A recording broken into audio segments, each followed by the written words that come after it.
গোবিন্দ দর্শন হবে। বলুন রাধে রাধে।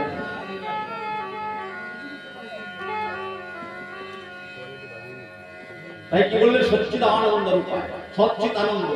আনন্দ কাকে বলে? আনন্দকে আমাদের মধ্যে আনন্দ আছে, যারা বসে আছেন সবাই আনন্দ, সবাই সুখী আছেন, সবাই সুখী আছেন কি? একজন বলতে পারো নিজের মুখে হাত দিয়ে আমি খুব ভালো আছি। যাকে জিজ্ঞাসা করবে তারা কেমন আছেন, ওই ভাই চলে যাচ্ছে, ভালো বলতে পারবে না মুখে হাত দিয়ে যে আমি খুব ভালো আছি।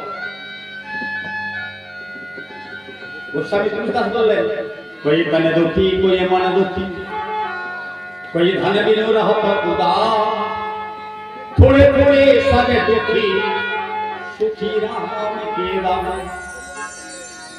बोले कोई तन दुखी, तन मतलब शरीर, এই শরীরে কেউ সবাই দুঃখী, কারো কোমর ব্যথা, কারো হাঁটু ব্যথা, কারো দাঁতে ব্যথা, সবাই তাকে জিজ্ঞেস করে, আরে বলো না ভাই পায়ে ব্যথা, যাকে জিজ্ঞাসা করে সে বলে ওই তন দুঃখী।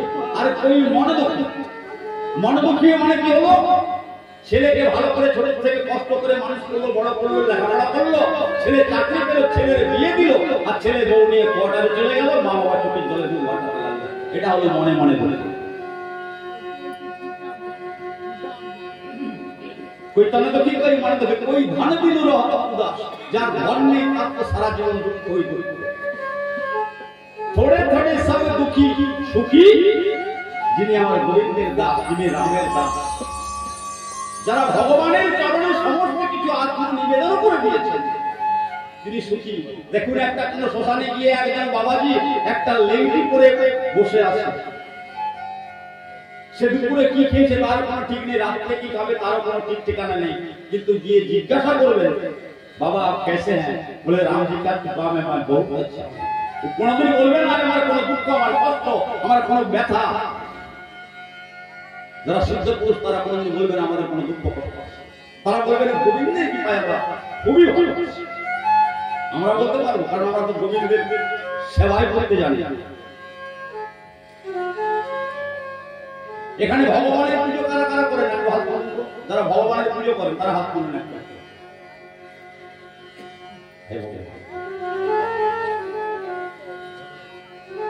সবাই ভয় করছে না, কি বলবে? আরে হাত তুলুন না, ভগবানের কে তো পূজা করেন, হাত তুলুন না দয়া করে। এতগুলো মানুষ সবাই ভগবানের সেবা পুজো করে,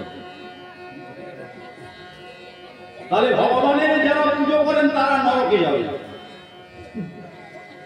ভগবানের কোনদিন পুজো হয় না। দুর্গা মায়ের পূজা হয়, কালী মায়ের পূজা হয়, শিবের পূজা হয়, সরস্বতী পূজা, লক্ষ্মী পূজা, সবার পূজা হয়, ভগবানের পূজা হয় না। ভগবানের সেবা করতে হয়, ভগবানকে সেবা করবে। ভগবানের পুজো হয় না তো, পুজো আর সেবার মধ্যে আকাশ জমিন পার্থক্য, আকাশ জমিন তফাৎ। আমাদের কলিযুগের মহাপ্রভু যিনি আছেন, মহাপ্রভুর কোনদিন পূজা হয় না, মহাপ্রভুর সেবা দিতে হয়, গোবিন্দের সেবা দিতে হয়। গোবিন্দের পুজো দিতে না, পুজো কেউ করবেন না, ভুল করে করবেন। পুজো মনে করে করবেন না, সেবা মনে করবেন। তাতে আপনি যেমন পারবেন সেবা করবেন, বলবেন আমি সেবা করছি, পুজো করবেন।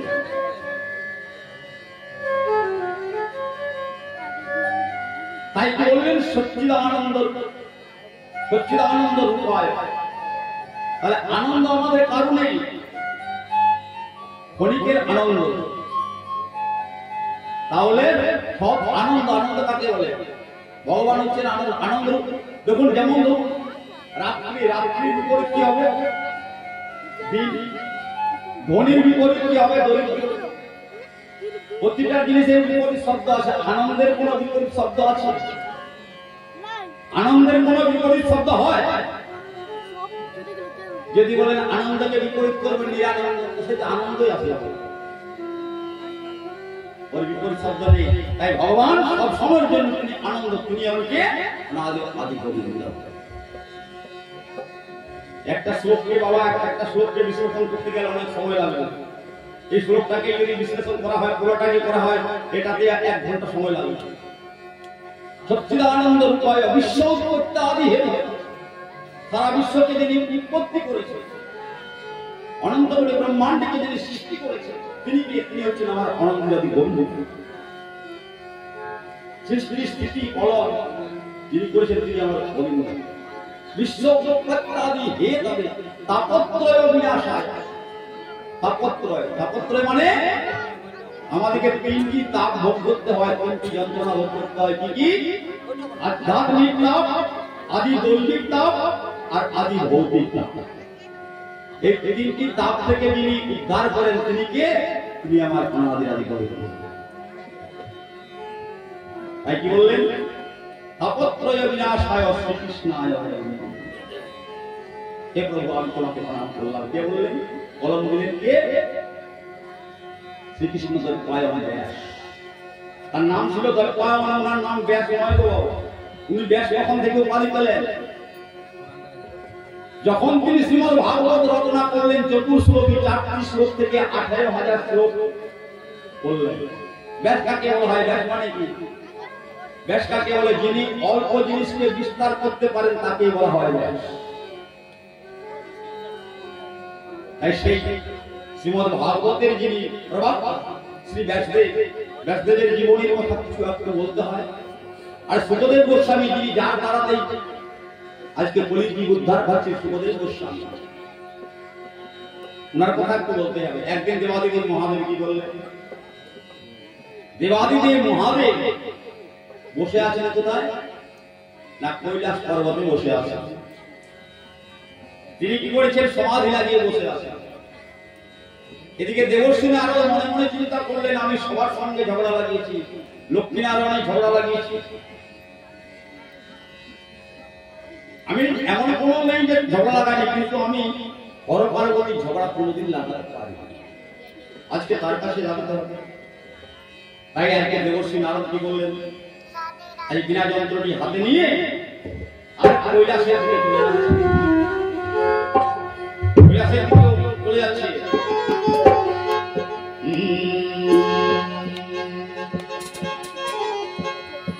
ও বাবা ভোলা,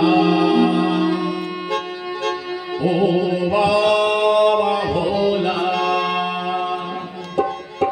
বাবার কাঁধে মস্ত বড় ঝোলা হে,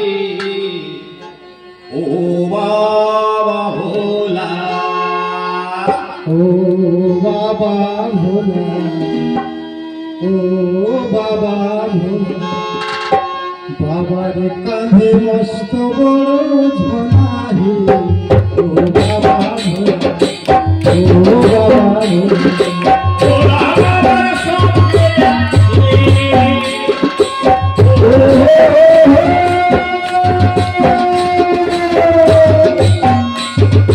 ভোলা বাবার সঙ্গে আছে,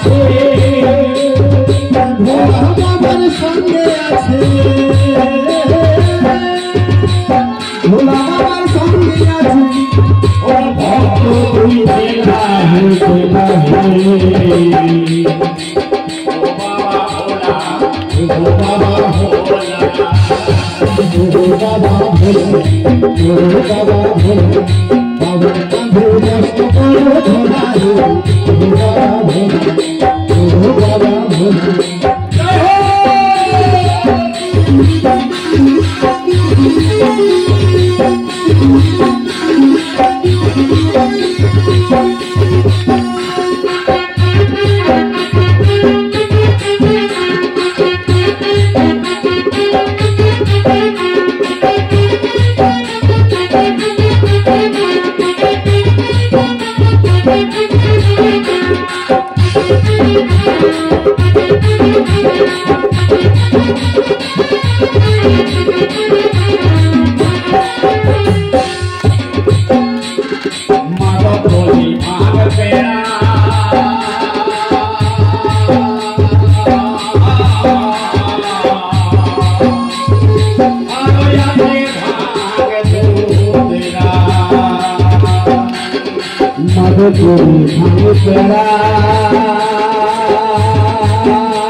Baba তাই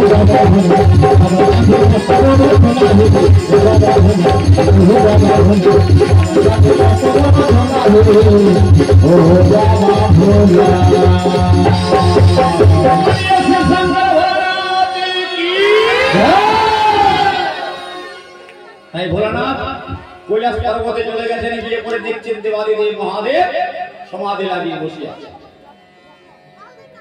যেই না সমাধি লাগিয়ে বসে আছেন, দেবর্ষি নারদ বললেন এইটাই সুযোগ, মায়ের কাছে যাই আর একটা টুক করে লাগিয়ে দিয়ে চলে আসে। তাই দেবর্ষি নারদ কি করলেন, মায়ের কাছে গিয়ে বলছেন, মা গো প্রণাম, মাতা প্রণাম। দেখি দেবর্ষি এতদিন পরে কৈলাসের কথা মনে পড়লো বলে, মা গো আর বলো না, এই সারা দুনিয়া ঘুরতে ঘুরতে ঘুরতে ঘুরতে ক্লান্ত হয়ে গেছে, কোন জায়গায় শান্তি পেলাম না। লক্ষ্মী নারায়ণই বলো আর রাম সীতাই বলো, তার সাথে কোথাও শান্তি নেই। মা কেউ কাউকে ভালোবাসে না, বলে আমার স্বামী আমায় খুব ভালোবাসে। পার্বতী মা বলছে, আমার স্বামী মহাদেব আমায় খুব ভালোবাসে, আমার মতো স্বামী কারো নেই। বলে মা এটা খুব ভালো কথা গো, স্বামী স্ত্রীর মধ্যে তো মিল থাকাই ভালো। তোমার স্বামী তোমায় সত্যি ভালোবাসে? বলে ভালোবাসে না, ওরকম ভালো কেউ বাসতে পারবেন। বলে কিরকম? বলে আমার স্বামীর গুরুদেব ও কানের মধ্যে যে মন্ত্রটা দিয়েছে, সেই মন্ত্রটা পর্যন্ত মহাদেব আমাকে বলে দিয়েছে। বলে খুব ভালো। কিন্তু মা গো, সত্যি যদি তোমায় তোমার স্বামী ভালোবাসে এটা খুব ভালো কথা, কিন্তু মা একটা কথা তোমায় জিজ্ঞেস করি। বলে তোমার ওই যে বাবা ভোলা বাবা যে গলার মধ্যে হাড়ের মালা পরে রয়েছে, ওই হাড়গুলো কার তোমায় বলেছে? পার্বতী বলছে, না তো আমাকে এই কথাটা বলে। বলে মা গো, তুমি এখনই বললে তোমাকে সব কথা বলেছে, তোমাকে খুব ভালোবাসে, এই কথাটা বলে নিলেন। আচ্ছা বাবু, আমার কিন্তু দেরি হয়ে যাচ্ছে, আমার থাকা যাবে না, আমাকে এখন যেতে হবে। এই বলতে বলতে দেবর্ষি নারদ সেখান থেকে বেরিয়ে গেল। আর যেই বেরিয়ে গেল, মা পার্বতী অভিমান হয়ে গেল, তাহলে তো আমাকে ভালোবাসে না, তাহলে কি করতে হবে? মা পার্বতী কি করলো? অভিমান করে রাগ করে মাথায় ঘণ্টা দিয়ে আর বসে রইলে, রান্না বান্না সব শেষ।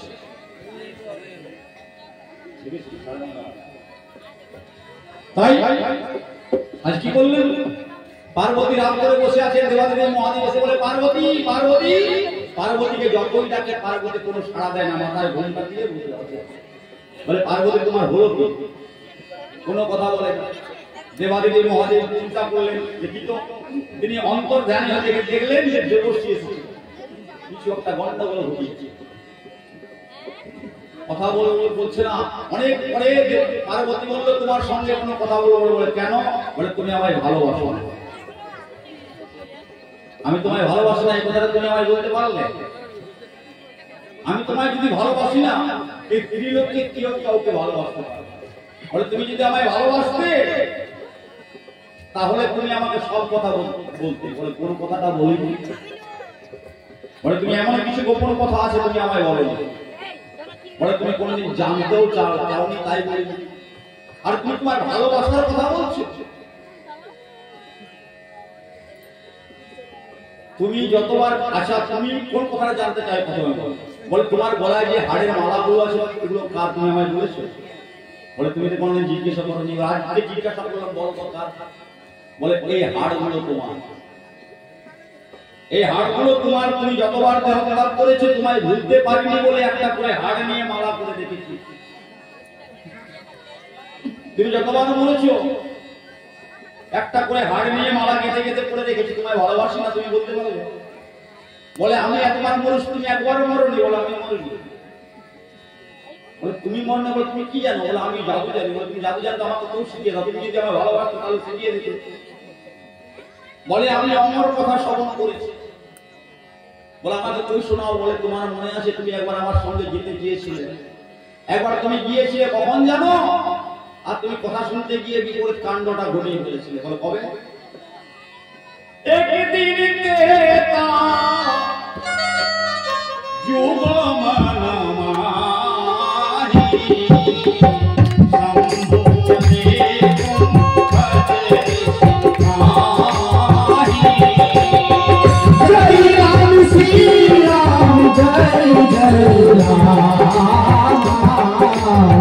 जय राम श्री राम जय जय राम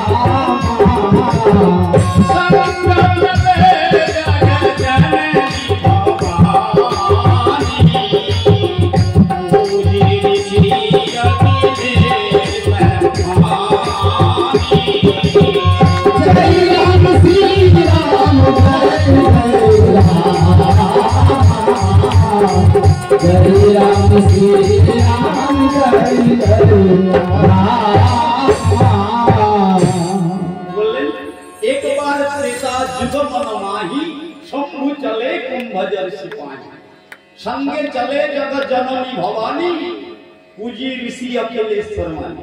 একবার দেবাদিদেব অমর কথা শোনার জন্য তৈরি হয়ে বাড়ি থেকে বার হবে এমন সময় ত্রেতা যুগে তখন তিনি কি ছিলেন সতী দেবী নামে পরিচিত। তো বললেন প্রভু আপনি কোথায় যাবেন? বলে আমি অমর কথা শুনতে যাব। বলে প্রভু আমি আপনার সঙ্গে যাব। বলে দেবী এটা উত্তম কথা, তুমি যদি আমার সঙ্গে যেতে চাও এটা উত্তম কথা। আমরা স্বামী স্ত্রী কোথায় যেতে চাই জানেন?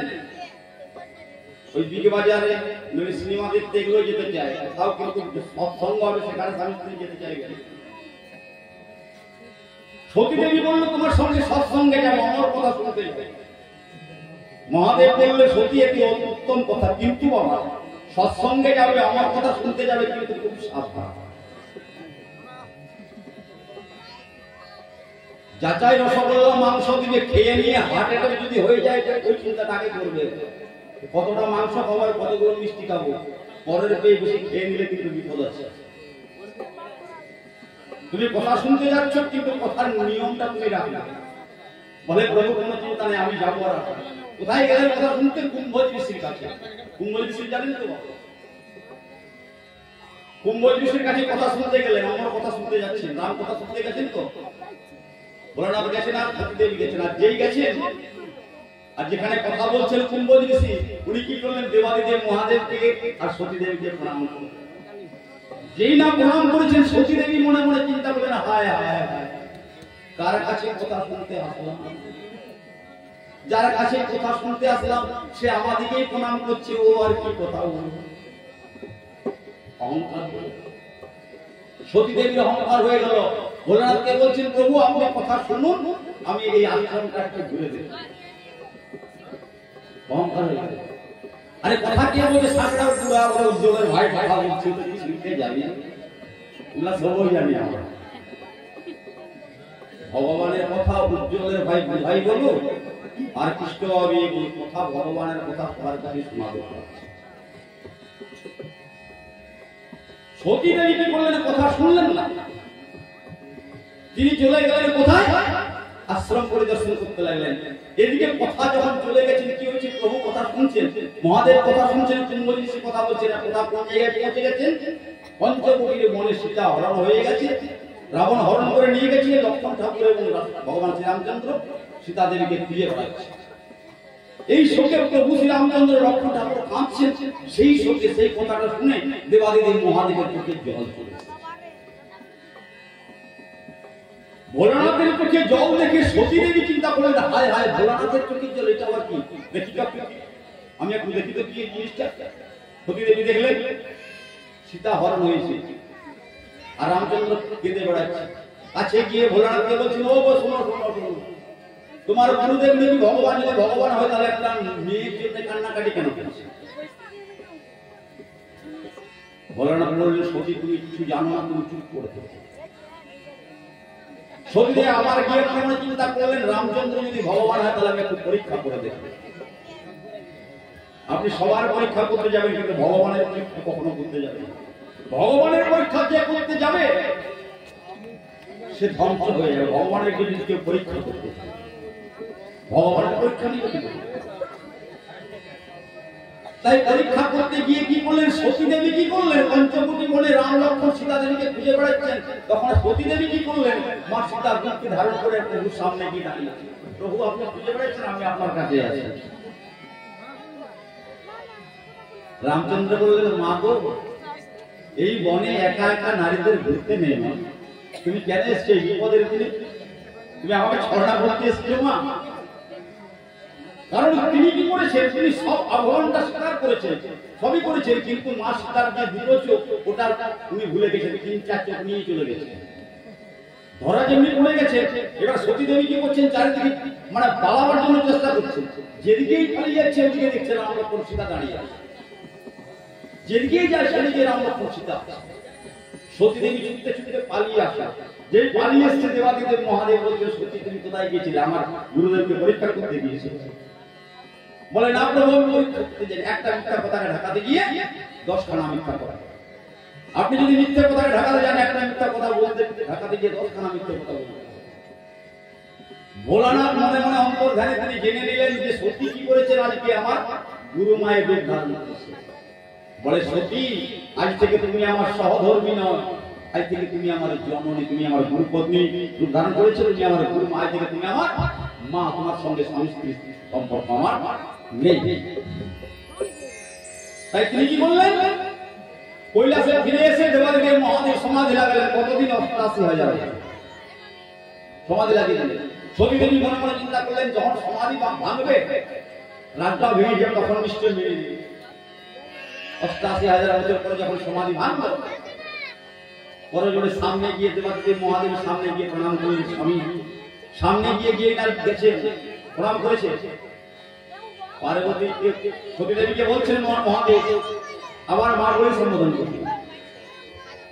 রাগ কবে মা বললেন, সম্মুখে দাঁড়াতে নেই বাবা, একটু সামনাসামনি গিয়ে দাঁড়াতে নেই। সামনাসামনি কারা দাঁড়ায়? যারা সমবয়স্ক হয়, বন্ধু বান্ধব যদি হয়, তাহলে সামনাসামনি দাঁড়ায়, সামনাসামনি কথা বলবো। যারা বয়োজ্যেষ্ঠ হয়, বয়সে যারা বড় হয়, তাদের সামনাসামনি সম্মুখে কখনো দাঁড়াতে নেই, গুরুজনদের সম্মুখে দাঁড়াতে নেই।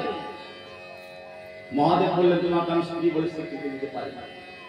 সতী দেবী তবুও থাকবেন কৈলাসে। এমন সময় কি হলো, দক্ষরাজ যজ্ঞ আরম্ভ করলেন, আর সেই যজ্ঞে ভোলানাথকে নিমন্ত্রণ করলেন না। সতী দেবী বললেন, ভোলানাথ আমি যাবো পিতৃক দিয়ে, আমার বাবা যজ্ঞ বলে। সতী বিনা নিমন্ত্রণে বাপের বাড়ি যেতে। সতী দেবী বললেন, যখন বললো বারবার বলছি যাবো, ভোলানাথ বললো তুমি যাও। আর যেই সতী দেবী গেছে, ওখানে সবাই মিলে সবাই অপমান করতে লাগলো, সতীকে শিবের নিন্দা করতে লাগলো। অসহ্য হয়ে সতী কি করলেন, প্রাণ বিসর্জন দিলেন। কোথায়? যজ্ঞকুণ্ডে। যজ্ঞকুণ্ডে প্রাণ বিসর্জন দিলেন। আর প্রাণ বিসর্জন দিয়ে কি করলেন, পুনরায় নতুন জন্ম পেলেন। উনি হলেন হিমালয়ের ঘরে জন্মগ্রহণ কুমারকে আমরা পার্বতী বলছে। তাই বলছেন মহাদেব, পার্বতী খুব সাবধান, তুমি আমার সঙ্গে যেতে চাইছো, কথা শুনতে চাইছো, তাহলে শোনো। আমি আমার কথা শুনেছি বলে আমি একবার বলিনি, আমার কথা শুনবে তো চলো। পার্বতী চলে গেলেন কথা শুনতে কৈলাসের গুহায়। পার্বতীকে বললো, মহাদেব তুমি যতক্ষণ হ্যাঁ দিলে ততক্ষণ আমি কথা বলবো, আর তুমি হ্যাঁ না দিলে আমি কথা বলা বন্ধ করে দেবো। আজকে আমি শুধুমাত্র এই সূর্যদেবের জন্মটা করে কথাটা বিশ্রাম দিলাম। তাই কি হলো, কৈলাসে কথা শ্রবণ করছেন, পার্বতী হ্যাঁ দিচ্ছেন। আর সেই কৈলাসে গুহার মধ্যে একটা সুখ পাখির ডিম পেড়েছিল, সেই ডিমটা নষ্ট হয়ে গিয়েছিল। গরমের জন্য ডিমটা নষ্ট হয়ে গিয়েছিল, তাই সুখ পাখিটা ডিমটা ফেলে দিয়ে পালিয়ে গিয়েছিল। আর সেইখানে যেই না ভোলানাথ কথা শোনাচ্ছেন অমর কথা, এই অমর কথা শুনতে শুনতে নষ্ট হয়ে যাওয়ার ডিমটা আবার ভালো হয়ে গিয়ে সেই ডিমের থেকে একটা বাচ্চা জন্ম। কথা আমাদের মতো নয়, 1 ঘন্টা 2 ঘন্টা 3 ঘন্টার কথা নয়। 1 ঘন্টা বসে আমাদের কোমর ব্যথা হয়ে যায়। কতদিন ধরে কথা চলছে। পাখিটা ডিমটা নষ্ট ছিল, সেই ডিমটা ভালো হলো, সেই ডিমের থেকে বাচ্চা ফুটলো, সেই বাচ্চা বড় হয়ে গেল, পাখা বুঝিয়ে গেল। এই কথা শুনতে শুনতে মা কি করেছে, পার্বতী মায়ের ভূত পেয়ে গেছে। এই কথা শুনতে গেলে না, যখন দেখো রামায়ণ কীর্তন, যখন কোনো সৎসঙ্গ হয় না, বেশি ঘুম পায়। নিদ্রা দেবী কে জানেন? নিদ্রা দেবীটা কে হলো? নিদ্রা দেবী হচ্ছে কুম্ভকর্ণের স্ত্রীর নাম হলো নিদ্রা দেবী। মানে ভগবান অভিশাপ দিয়েছিলেন যখন কুম্ভকর্ণকে বধ করেছিলেন, কুম্ভকর্ণ বউ বলেছিল, নিদ্রা দেবী বলেছিল, যেখানে কলিযুগে তোমার নাম হবে সেখানে আমি তোমার, যেখানে নাম শুনতে যাবে তাদের চোখে আমি গিয়ে বসবো। প্রভু শ্রী রামচন্দ্র বলেছিল, যারা আমার ভক্ত তাদের চোখে তুমি বসতে পারবে, আর যারা আমার ভক্ত না তাদের তুমি বসতে পারবে। তো নিদ্রা দেবী একা আসেনি, নিদ্রা দেবী তার ছেলেকে এবং মেয়েকে দুজনকেই নিয়ে আসে। নিদ্রা দেবী একটা ছেলে আছে একটা মেয়ে। প্রথম নম্বর তাকে পাঠায়, প্রথম নম্বর নিদ্রা দেবী আসে না, সর্বপ্রথম কি আছে তার মেয়ে আসে। তার মেয়ের নাম কি জানেন? তার মেয়ের নাম হচ্ছে উবাসী। কি নাম? উবাসী মানে হাই তোলা, যখন ঘুম পায় ঘুমায় প্রথমে হাই একটা বড় মতো হাই পায়, তারপরে নিদ্রা দেবী আসলে হাই সত্য আস্তে আস্তে নিদ্রা দেবী আসলে ঘুমোচ্ছে। ঘুমোতে ঘুমোতে সবার শেষে কি আসবে? ওর ছেলে, ওর ছেলের নাম হলো ঝটকা। ঘুমোতে ঘুমোতে সবাই তখন চিন্তা হঠাৎ ঝটকা, এই নাম হলো ঝটকা। কথা মন দিয়ে শুনবেন, ঠিকভাবে সোজা হয়ে বসবেন, ঘুম পাবে না। আর যদি বাবা অলসতা করেন তাহলে ঘুম পাবেন। বলুন রাধে রাধে। আসুন এদিকে মহাদেব কি বললেন কথা শুনতে, মা পার্বতী ঘুমিয়ে পড়েছে। আর মা পার্বতী ঘুমিয়ে পড়েছে, সুখ পাখিটা মনে চিন্তা করছে মহাদেব তো অমর কথা বলছেন, মা তো হ্যাঁ দিলে না, ঘুমিয়ে গেছে, তাহলে হ্যাঁটা যদি আমি না দিই তাহলে মহাদেব কথা বলা বন্ধ করে দেবে। তাই সুখ পাখিটা কি করলো? মায়ের নকল করে হ্যাঁ দিতে লাগে। মা পার্বতী যেমন হ্যাঁ দিচ্ছিল, সুখ পাখিটা তেমনি হ্যাঁ দিতে লাগে। হ্যাঁ করতে করতে হ্যাঁ করতে যেই মাত্র ভোলানাথ কি বললেন, কথাকে বিশ্রাম দিয়েছেন। বলিয়ে শ্রীরামচন্দ্র ভগবান কি সেই জয়কার দিয়েছে, মায়ের ঘুম ভেঙে গেছে। পার্বতীর ঘুম ভেঙে গেছে, পার্বতী বসে ভোলানাথ তারপর কি হলো? তারপর বলে কি হলো মানে এতক্ষণ কথা বললাম, তুমি করবো, আমি ঘুমিয়ে গেছিলাম। বলে তুমি যদি ঘুমাচ্ছিলে তাহলে হ্যাঁ দিচ্ছিল। দেখো কেউ কেউ আছে অমর কথা শুনেছে, কে শুনেছে? দেখো সুখ পাখি। মহাদেব বলে তো মহামুশকিল, তাহলে কি হবে? মহাদেব ত্রিশূলটা নিয়েছি, আর পাখি কি করেছে? ভয়ে ত্রিশূলে ভয়ে উঠতে উঠতে উঠতে চলে যাচ্ছে। আগে আগে যাচ্ছে সুখ পাখি উড়ে, আর পেছনে মহাদেবের ত্রিশূল যাচ্ছে। এই যেতে যেতে ত্রিশূল কোথায় গেল আর পাখিটা কোথায় গেছে? বদ্রীনাথ ধাম, সাম্যপাস। জায়গাটার নাম হচ্ছে সাম্যপাস, সরস্বতী নদীর তীর। সাম্যপাস জায়গাটার নাম, সেখানে ব্যাসদেব মুনির আশ্রম।